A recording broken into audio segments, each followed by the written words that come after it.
The JP Morgan yesterday moved 3.6 million ounces from their eligible stockpile of silver to register to provide more potential liquidity for the market. I think there was something like 5 or 6 million ounces over a 2-day period that they had moved. So JP Morgan certainly taking some of their silver hoard just in storage on the COMEX depositories and putting it up potentially for contracts. I don't know if that's for March or in preparation for a later month, but it looks like JP Morgan kind of got the signal or the thought that there needed to be more physical liquidity on COMEX, and so they have upped. Welcome to Gold Silver Pros. Searching for the best precious metals deal? Shop with our trusted partner, Arc Silver. Access special deals on silver, gold, and platinum through our website, or call 307-264-9441. Hey everyone, this is Rob Keens with goldsilverpros.com. We are reporting on Friday, March 3rd, 2023. You guys will see this up on the channel in a day or two. This one is titled, "The Schizophrenic Economy Leaves Investors Confused," because man, there's just a lot of different stuff going on. Let's talk about it. So as we always do, we're going to start off with gold and silver price. Gold is up 17 bucks today on midday trading. It's up to 1855.48. Silver is up 31 cents to 21.26. Gold's up about 1% of the day. Silver about 1.5%. Nice to see those rebound after basically having sold off since early February, starting to make a bit of a rebound in the last couple of days. Go gold, go silver. The markets themselves are doing okay. The Dow rallies 300 points today as Wall Street heads for a weekly gain. Not a lot of news as to why, because the jobs report, unlike most first Fridays of the month, is not out yet. It's coming out March 10th, so we're going to get a little bit of a delay on the jobs. And so I think the market is just ending a little bit on a high note, even though the economic data is probably sort of confusing. Let's go through that real quick. Durable goods orders are down 4.5%. They were expected to be down 3.6%. Last month, they were up 5.1%. So a lot of the durable good type of industry, people that buy durable goods, businesses that buy those types of goods, it's down, which is a sign that those businesses may not be doing as well, although it did okay last month. So I said this kind of schizophrenic. Up one month, down the next. We'll have to see what happens. It seems like the economy is seesawing just a bit. Pending home sales, again, after we've had months and months of really horrible data on real estate, pending home sales are up 8.1%. Last month, they were only up 1.1%. And the economists only expected them to be up about 1%. This month, they're up 8.1%. That's a tremendous number, and that's good for the housing market. I'm actually very happy to see that after months and months of just negative housing data. We had just a little bit of a nice little pop there. The U.S. trade balance in goods is down $90.5 billion. It means that we're buying $90.5 billion more this month than we sold. And so, we're still a consumer economy. We all kind of know that. Retail inventories about the same. Home price index actually up 4.6%, lower than expectations. So that housing stat's not quite as good as the pending home sales. Up 4.6 is good. Last month it was up 6.8, and they expected it to be up 5.2. So it's a little bit disappointing in terms of the home price index, but at least we had some sales in there. So at least there's some inventory moving. The Chicago Business Barometer was down to 43.6, well below expectations of 45. Consumer confidence was down to 102.9, below the expected of 108.5. I think consumers this month had less overall enthusiasm for the market in terms of credit card sales. We've already seen that come through. And then in terms of retail sales, we've seen that down since the beginning of their last 2 months. So consumers are not quite as ebullient about the economy as they were because they're not spending. And that's why the consumer confidence survey, we would expect it to be lower. And it is, which makes total sense. ISM manufacturing is at 47.7. Because that's below 50, it's considered to be contracting. So it's not great, but it was slightly above what the consensus expectation was, which is 47.6. So at least we met the number there, and manufacturing is not plummeting more than we thought. So that's nice. It's a nice little plateau on manufacturing for this last month. U.S. productivity up 1.7%. Thought it was going to be up 2.5. So productivity is not quite up as much as people expected, but hey, it's a positive print. I will take that one. Unit labor costs have gone up, meaning the cost of labor has gone up 3.2%. More than double expectations of 1.4. So we see some prices rising in the labor market. So again, it's kind of a back and forth economy. A couple of nice, prints on real estate, a little bit on manufacturing, not contracting. But then some of the real estate, the home price numbers were down. Some of the other durable goods orders and things like that were down. So really just kind of have to see, what's going on. I don't see anything definitive there about what's going on with the economy. A couple of big stories. The layoffs in tech continue, according to a Statista article as of March 2nd, 2023. Total worldwide workers laid off in the tech sector since the beginning of the year, 283,402. 68%, ladies and gentlemen, come from the United States. Only 32%, or 1/3, of the tech workers were laid off worldwide. That means the US tech companies really got hit the hardest, double the rate in the last quarter of layoffs that the entire rest of the world was combined. That's huge, led by Amazon with 18,000, Alphabet, which is Google's parent company, at 12,000, Meta, Facebook's company, at 11,000, Microsoft at 10, and Salesforce at 9. Peaked in January with over 80,000 layoffs that month. About half of that in February, 40,000, but the trend continues, and it's been up since October of last year. That's right, it's been up since October of last year when the tech sector laid off just under 20,000 jobs, and that has continued on through February of 2023. That is a really big story. Another big story was earlier was a report that the UAE may be leaving OPEC in terms of that oil alliance, which would be a huge impact on OPEC and reduce its ability to provide reserves to the world. Oil was sliding on that, but it started to reverse after both Reuters and Bloomberg say that the Wall Street Journal report of the UAE leaving is far from the truth. So we've got conflicting news agencies.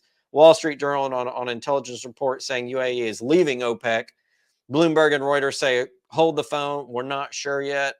Let's take another look at this because it's far from the truth according to our insider resources. We don't know which reporting agency has it correct, but if the UAE does leave OPEC, it makes the UAE an independent. They can take their oil independent, and it reduces the power of OPEC in terms of the market. That's probably why the market was selling off just a little bit, I would imagine, but now that's recovered. So we'll have to see what happens to energy. Energy is a huge component in the entire worldwide economy, which is why we wanted to cover it. That could be potentially a big deal. And again, we'll pay attention to that, as needed as we go forward. So on the screen share here, we've got gold up on CME Group. And as you can see, we've had sort of muted volume dating back to the beginning of February. Of course, we had that ION report at the beginning of February of a cyber attack. ION, third-party data provider, was not able to provide the data. The COT reports are not updated. They're about a month behind. I'll show you that in a moment.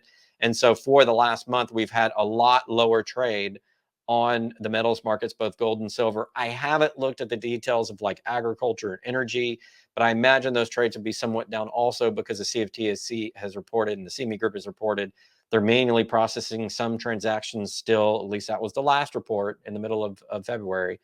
So we still think that some of this is manual. So the overall trade volume has been down the entire month. Of course, February wasn't a huge delivery month, but even though it's not a physical delivery month, still expected to be a lot of paper trading, and it's down. So you can tell the overall trend is down in gold and silver futures, but it's still there. And so we're going to analyze it, and it's still important. So as we look at the data, we have Thursday's data here. The dominant trading month is April 2023. You can see because I had 322,863 open contracts at the close of the market.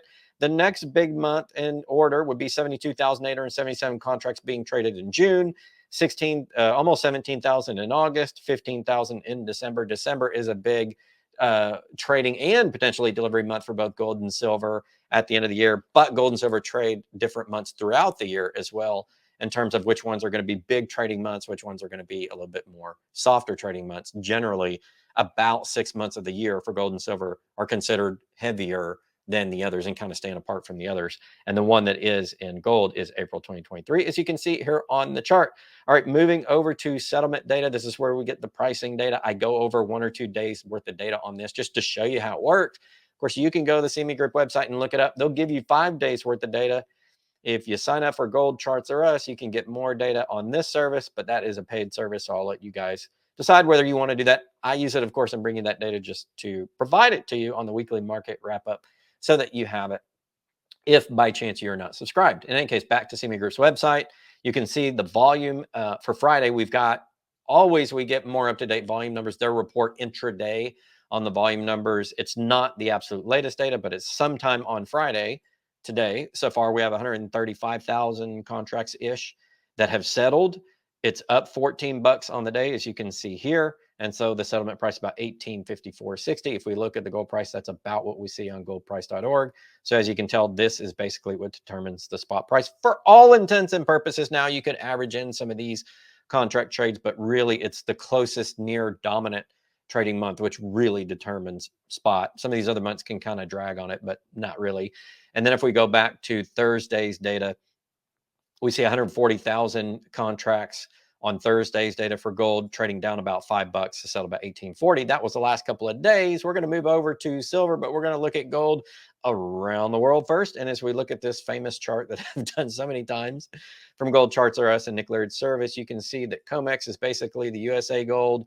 The rest of this is considered London plus other places. Like, for example, GLD probably put some of their gold in in New York, if I remember correctly from the prospectus. I know SLV does, and I think GLD does as well for gold.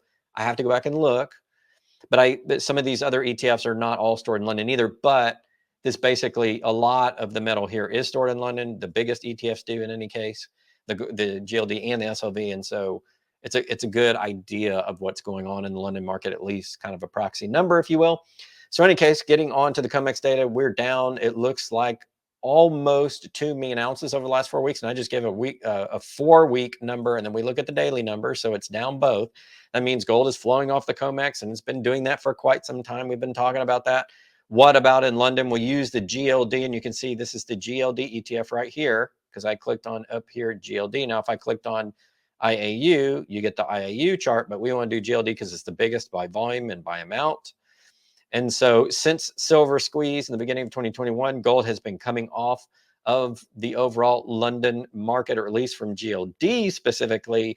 And there's a little bit that's come on recently, but that's the overall trend. And if you look at the overall trend for the rest of the world, given about 2 million ounces come off of COMEX and only 1.6 million ounces total COMEX and all the ETFs together, that means the ETF demand has actually added about 400,000 ounces in the last 4 weeks. So there is a little bit of gold added overall to the ETFs, but when you consider the gold taken off of COMEX, the net drop in world inventories over the last 4 weeks off of these two major markets is 1.6 million ounces. Moving over to silver, on the CME Group's website, we look here. Silver has had some pretty good trading numbers. So unlike gold, silver seemed to have recovered from the ion issue, and trading is fairly robust. And given that February is not a big delivery month and didn't have just an absolute ton of contract trading, to see these numbers is actually really good. It means that there was a lot of paper trading going on in the market that month, probably more than I would have expected.